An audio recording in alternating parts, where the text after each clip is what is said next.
Pessoal, olá, sejam bem-vindos. Hoje eu vou conversar com vocês sobre um tema bem importante, que é sobre a peça resposta acusação.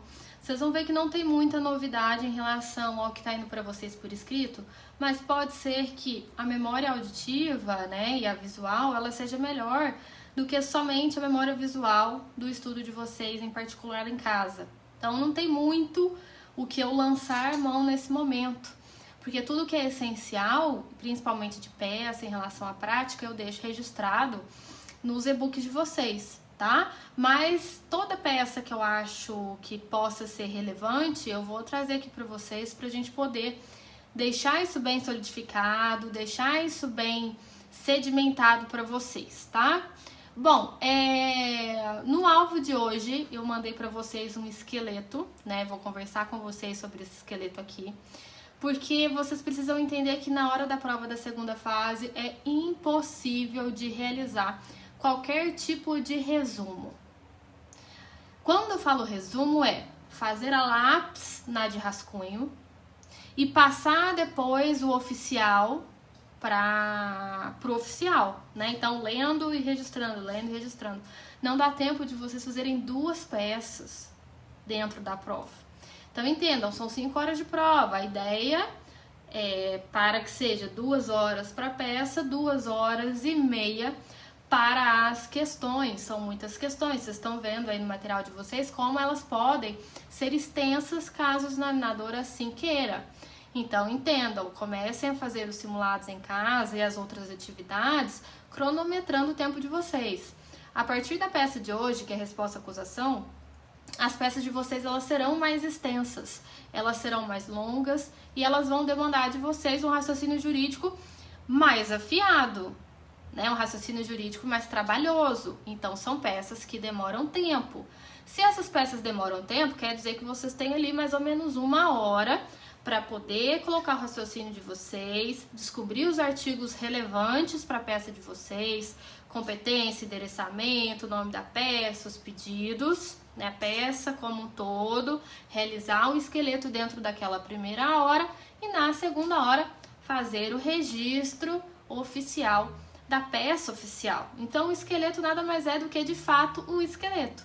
É como se vocês tivessem ali o crânio, os ossos do braço, o fêmur, o tronco, mas no esqueleto vocês não vão ter os músculos, as gordurinhas, porque isso que vocês vão fazer, que é o florear, que é o receber informações secundárias, que não são aquelas informações que de fato valem nota, vocês vão fazer direto no papel e direto à caneta. Então não tem essa de fazer a lápis, depois passar a caneta, senão é lógico que não vai dar tempo de vocês fazerem as questões abertas, porque é humanamente impossível. Humanamente impossível para vocês, para mim, que sou professora, para qualquer tipo de pessoa, tá? Então, entendam logo isso, tá? Quando a peça ela traz a folha de rascunho, é uma folhinha de resuminho que vocês vão realizar um mero esqueleto. Para quê? Para solidificar a ideia, solidificar o raciocínio, não esquecer nenhum artigo, mas a redação em si, vocês vão fazer diretamente a caneta e diretamente na folha oficial de respostas, tá? E aí, além disso, hoje nós temos então sobre a resposta à acusação, é a primeira peça que demanda um raciocínio jurídico mais privilegiado, digamos assim, que pode vir a cobrar realmente teses de direito material. Dentro da resposta à acusação, nós temos das mais variadas teses para poder serem utilizadas, como tese de nulidades, lá do artigo 564, por exemplo, do Código de Processo Penal, a possibilidade que a gente tem de pedir uma extinção de antijuridicidade, de culpabilidade, tratar sobre crime impossível. Então, entendam que todos os nossos encontros, eles possuem um raciocínio jurídico, Vocês já tiveram comigo algumas teses importantíssimas, tratando-se ali do erro, das causas supervenientes relativamente e absolutamente independentes, desistência voluntária, as modalidades de arrependimento, crime impossível, são teses que sempre caem, que sempre o examinador está cobrando, ou seja dentro de uma peça, seja nas questões discursivas, tá? Então, entendendo isso, entendendo esse raciocínio, deixa eu colocar aqui no modo avião para não acontecer de ficar tocando. Eita. Ih, tô achando que se eu clicar... Deixa pra lá. Pessoal, entenda. Como eu coloquei pra vocês aí, né, no caderno, vocês precisam, na hora da prova, controlar a ansiedade de vocês e realizar o esqueleto da peça, um pequeno rascunho, para que, qual que é a finalidade? Encontrar os fundamentos necessários para a peça oficial. Depois de preencher esse esqueleto bonitinho, vocês vão discorrer na peça da folha oficial. Então, primeira coisa que vocês precisam se perguntar, colocar lá, tópico 1, cliente. Quem é o cliente de vocês? Certifiquem quem é. Pessoal, muitas das vezes o enunciado, ele traz 10, 11, 12 pessoas. Vocês podem se confundir, quem é o João, quem é o José, quem é o Joaquim, tá? Cuidado se vocês estão como assistentes de acusação, ou seja, pela acusação ajudando o MP ou pela defesa. Segundo, qual é o crime? Qual é a pena? Então, gente, peguem o artigo no VAD de vocês, verifiquem qual é o crime, os incisos, os parágrafos, verifiquem o capítulo todo. Então, se fala ali dos crimes contra a vida, tá falando sobre homicídio simples, é evidente que vocês vão pegar o artigo 121 e vão ler ele todo. Porém, ele é uma modalidade do crime contra a vida. Leia todo o capítulo, tá? Por quê? Porque existem leis, pessoal, cuja a modalidade da ação penal, artigo de crimes, desculpa, cuja modalidade da ação penal não está no próprio artigo, está no final do capítulo. É um último artigo ali que tá sobrando, tá? Então verifiquem tudo, porque muitas das vezes essa modalidade de crime, dentro do capítulo, vocês vão conseguir achar várias ou quase todas as respostas que vocês precisam encontrar. Encontrando o delito, evidentemente vocês precisam saber qual é a ação penal. Então, terceiro ponto, ação penal, coloquem lá, é pública? É incondicionada? É condicionada à representação? É privada? Se é privada, ela é de iniciativa personalíssima? Ou não? Ela é subsidiária? Verifiquem eventuais súmulas que podem vir, porque a gente tem modalidade de ação penal que estão em súmulas e não dentro da lei.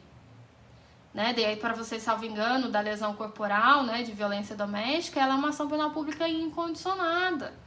Por que eu trouxe essa observação para vocês no material? Porque a lesão corporal leve, por si só, ela é uma ação penal pública condicionada à representação. Então, precisa dessa condição para que a ação exista, precisa dessa representação. Na falta da pessoa, o CAD, o cônjuge, ascendente, descendente, irmão.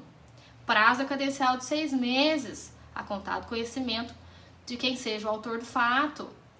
Prazo por ser decadencial, ele não se suspende, ele não se interrompe. Porém, quando eu falo que é causado em sede de violência doméstica contra a mulher, por exemplo, a gente tem uma súmula específica, que não está lá no artigo que fala da lesão corporal. Está separado, está numa súmula separado. Nessas situações, não vai ser ação penal pública condicionada, e sim incondicionada nessa situação da lesão corporal leve, tá? Então, 90% das vezes eu vou ter uma lesão corporal leve que precisa de representação, porque ela é condicionada. Mas em se tratando de violência doméstica, que são aqueles outros 10%, aí não. Ela é incondicionada. Professora, qual que é a finalidade? É muito simples, gente, pra vocês entenderem. Entendam o contexto, né, legislativo, porque que a súmula surgiu. Pelo simples fato de que muitas mulheres faziam representação, porém, o que elas faziam na sequência? A retratação, a renúncia da representação, pedindo, então, para que a ação penal ela não se prosseguisse. Isso vai totalmente contrário com o nosso Estado democrático de direito, né? A preservação da saúde, a questão da preservação da mulher, da igualdade de gênero. Então, o incentivo à violência, né, dentro da jurisdição doméstica. Então, para evitar essas situações, no qual muitas das vezes as mulheres eram até coagidas, né, a retirar a representação, o legislador, na verdade, né, o STJ achou por bem sumular essa situação para que esse tipo de coisa não aconteça mais, tá? E já faz um certo tempinho, foi um pouco antes da pandemia, mas ela sempre cai, porque gera uma confusão aí em relação à lesão corporal leve e simples e a lesão corporal lá da súmula, salvo engano, súmula 542 do STJ. Então lembre-se, violência doméstica contra a mulher, a ação penal ela vai ser pública incondicionada, não precisa de representação. Próximo, né? Quarto ponto. Verifiquem qual é o rito processual. Será que é um crime doloso contra a vida? Então é tribunal de júri? É tentado? É consumado? Ah, não. Então será que é um rito que é ordinário? Um rito que é sumário? Um rito sumaríssimo? Preciso saber onde eu estou, né? Então, é muito importante. É um procedimento especial? Será que está na lei de drogas alguma coisa de diferente? Um crime contra a economia popular? Então, verifiquem qual é o crime, verifiquem qual é a ação penal e verifiquem na sequência qual é o rito. Lembre-se que, quando eu falo tribunal do júri, nós não incluímos o latrocínio, não incluímos a lesão corporal seguida de morte. Próximo, verifiquem se cabe suspensão condicional do processo, lá do artigo 89 da Lei 9.099 de 95. A lei é do juizado especial. A lei, esse artigo, ela foi criada para o juizado especial, foi criada para o rito sumaríssimo. Porém, nós modificamos ao longo do tempo, entendendo que esse artigo 89 da Lei 9.099, ela poderia ser embutida em algumas outras situações, ainda que nós não estivéssemos dentro do juizado especial. Então, é possível que nós tenhamos crimes do rito sumário, por exemplo, então não está no juizado especial, não é de competência de lá, e só que está dentro dos requisitos do artigo 89 da Lei 9.099, que fala da suspensão condicional do processo, tá?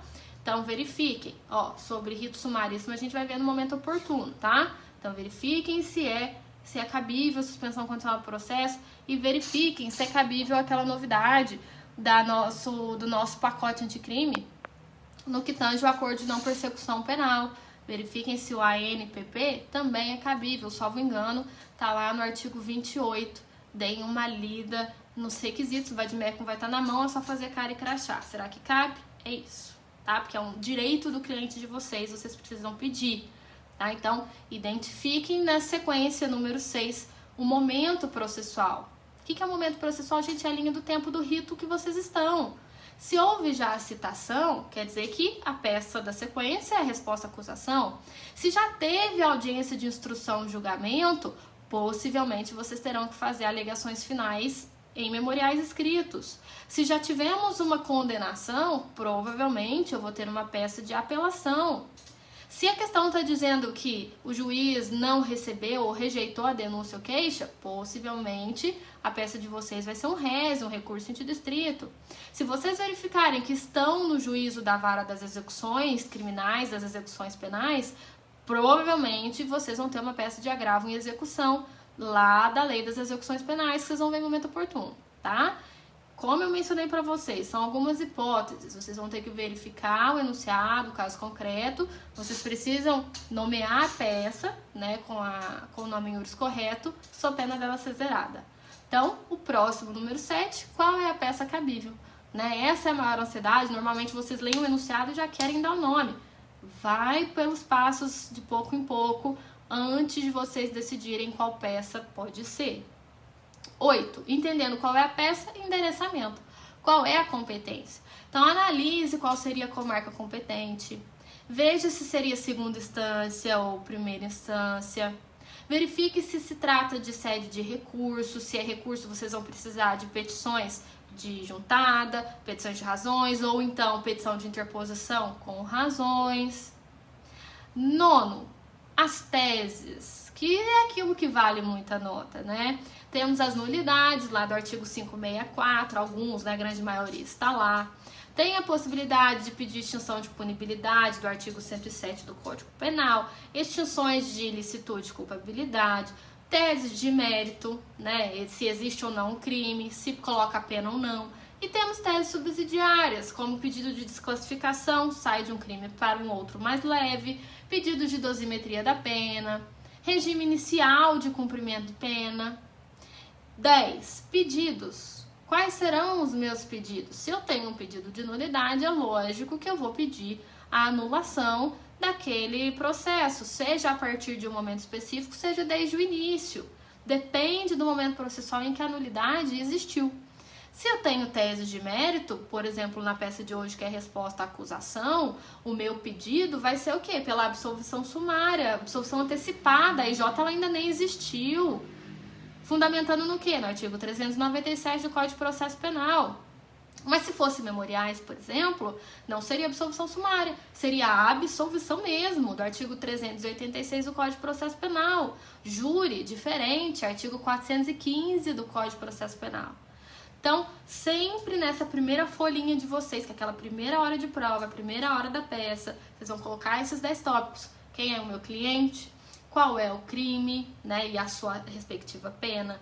Qual é a ação penal? Qual é o rito em que eu estou? Se cabe a suspensão condicional do processo ou o acordo de não persecução? Qual é o momento? Qual é o nome da peça? A competência, as teses e os pedidos, tá? Quando eu falo tese, gente, vocês vão colocar os artigos. E um resuminho ali, ó. Se eu tô falando do artigo 15 do Código Penal, artigo 15, coloca um raciocíniozinho do que se trata.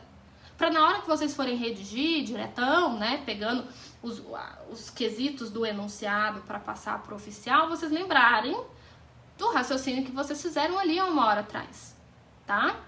Então, esse é o esqueletinho. São tópicos, são 10 tópicos que vocês vão preencher naquele esqueleto dentro da primeira hora.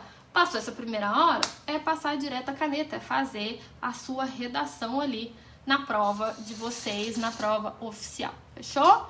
Então, beleza. Entendido isso, vamos para a peça de hoje, que é a peça de resposta à acusação, uma peça bem gostosa de fazer, porque ela tem muitas teses jurídicas, mas também ela não inova tanto assim, porque está no início do processo ainda.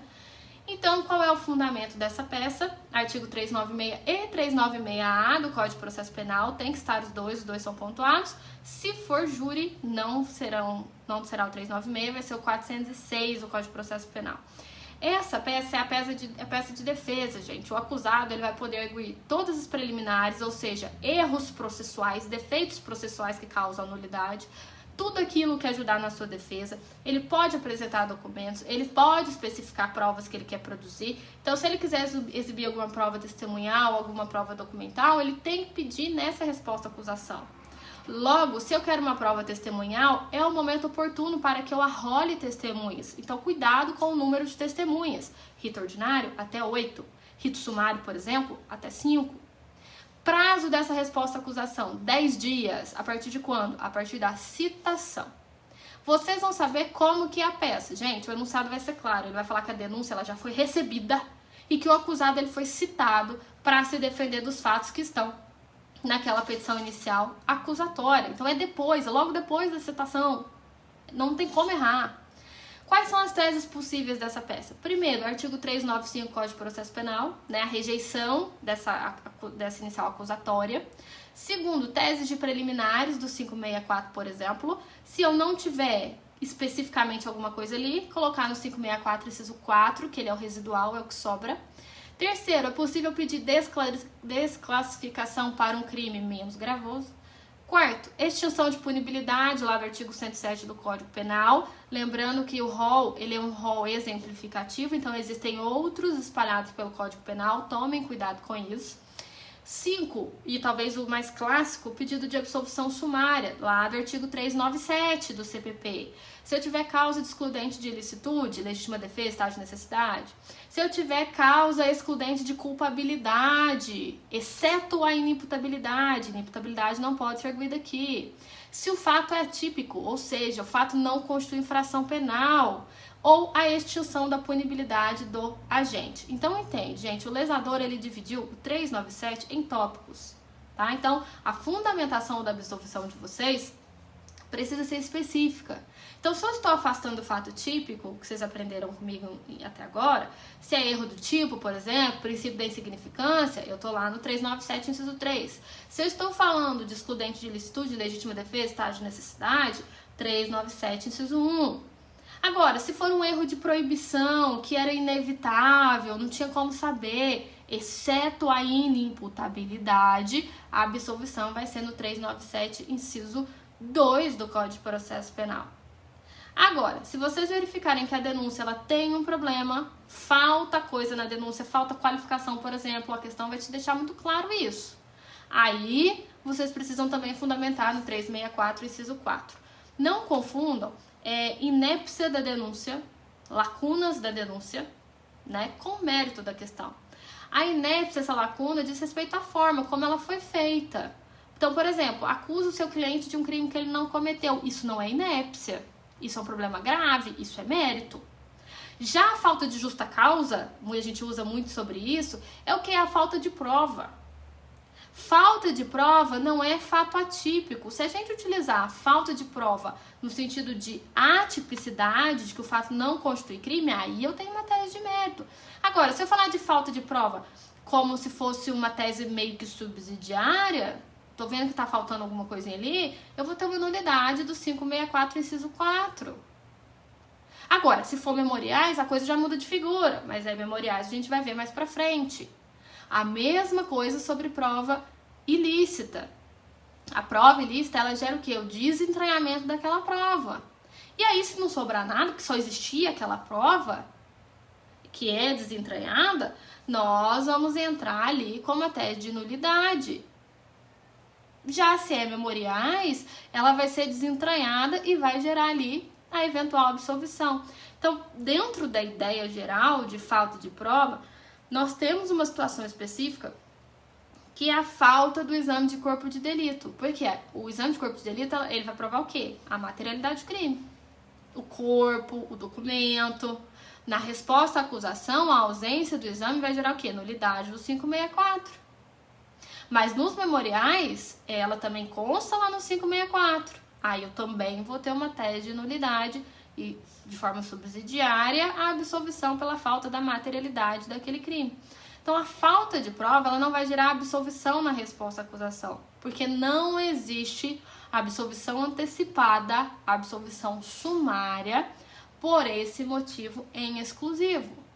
É só por isso, porque não está lá no rol do artigo 397. Mas a gente tem que alegar, então a gente vai alegar como? Em tese de nulidade, tá? Lembre-se que a resposta à acusação a gente está bem no início. Às vezes muitas provas realmente não foram colhidas. A gente não teve nem testemunho em juízo ainda, né? O juiz só recebeu ali a denúncia, verificou os aspectos os aspectos gerais ali, sobre o que está, os elementos da denúncia que foram fornecidos pelo Ministério Público. A própria resposta à acusação ela é esquisita, porque a resposta à acusação a gente apresenta depois que o juiz já recebeu a denúncia, sendo que chama resposta à acusação. Então, tipo assim, se a gente for parar pra pensar, tinha que ofertar a denúncia, depois o acusado responder à acusação, para só depois o juiz receber ou rejeitar. Mas não é assim que funciona. 99% dos casos comuns, exceto leis específicas, o que acontece? Oferta-se a denúncia ou oferta-se a queixa, dependendo da situação, o juiz ele vai decidir pela rejeição ou pelo recebimento. Recebeu, cita o réu, aí o réu ele toma conhecimento do processo e vai ter o prazo de 10 dias para poder responder à acusação. Fechou? Pessoal, então era isso. Outro ponto que eu queria falar com vocês é, se o prazo é de 10 dias, pode ser que a prova peça para vocês datarem a questão, datarem a peça de vocês no último dia do prazo. Como contar esse prazo? Se hoje é segunda-feira, o prazo sempre vai começar, o prazo processual, tá? Ele sempre vai começar no dia útil seguinte. Então, primeiro dia desses 10, terça-feira. Terça, quarta, quinta, sexta, no processo penal eu não pulo sábado e domingo. Sábado, domingo, segunda, terça, quarta, quinta. O último dia vai ser na quinta-feira. Professor, mas na hora da prova, como é que eu vou saber se que dia que vai ser essa quinta-feira? Se é dia 20, se é dia 2? A prova ela vai colocar pra vocês assim, no dia 10 de fevereiro, entre parênteses, uma segunda-feira. E aí vocês vão fazer o cálculo, terça, quarta, tá? Então, ó, sempre vai começar no dia útil seguinte e sempre vai terminar no dia útil seguinte. Então, entenda, se hoje é sexta-feira e eu recebi a publicação hoje, não vai começar no sábado, porque não é dia útil, não vai começar no domingo, porque não é dia útil, primeiro dia na segunda. A segunda é feriado, então também não é útil, vai começar na terça. Fiz a contagem e o meu último dia caiu no sábado.